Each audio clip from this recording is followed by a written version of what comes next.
Au Sables d'Olonne, le jour d'après, on en viendrait presque à souhaiter que la veille fût un jour sans fin. Alors d'une certaine manière, exauçons ce vœu. Nous sommes le 27 janvier, il est un peu plus de 15h, c'est la chronique d'une victoire annoncée. Pour l'arrivée de Matif. À 15h18 précisément, François Gabard, 29 ans, devient le plus jeune vainqueur du Vendée Globe au terme de sa première participation. Mais l'exploit ne s'arrête pas là. En 78 jours, 6 de moins que le précédent record de son mentor Michel Desjoyaux, il établit un nouveau temps de référence. Selon François Ier, le mérite de cette course de tous les superlatifs en revient aussi au plus coriace de ses concurrents.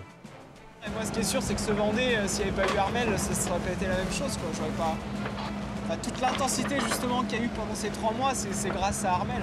Ou à cause d'Armel, je sais pas comment le dire, mais je crois que pour un compétiteur tel qu'il est, tel que je suis, c'est un privilège énorme d'avoir pu vivre ce duo, de l'avoir vécu de l'intérieur, quoi. C'est énorme. Puis, après le temps du Vendée Globe côté sport, vient le temps du Vendée Globe côté magie. No comment.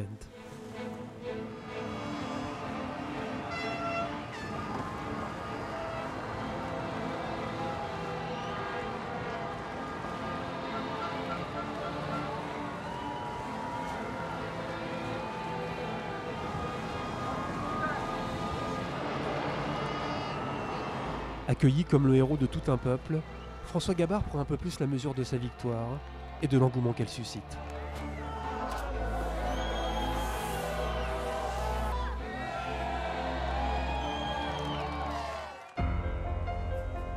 « 3h17 plus tard, autant dire presque rien à l'échelle du Vendée Globe, Armel Lecléache en termine à son tour. Descendu lui aussi sous la barre des 80 jours, il ressemble à un vainqueur. Deuxième, c'est pas si mal que ça.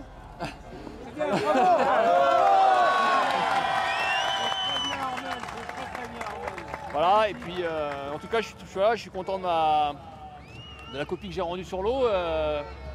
C'était comme je disais, comme un match de tennis, au 5e set, il a fait le break et puis voilà, il a gagné 6-4 au 5e set, quoi.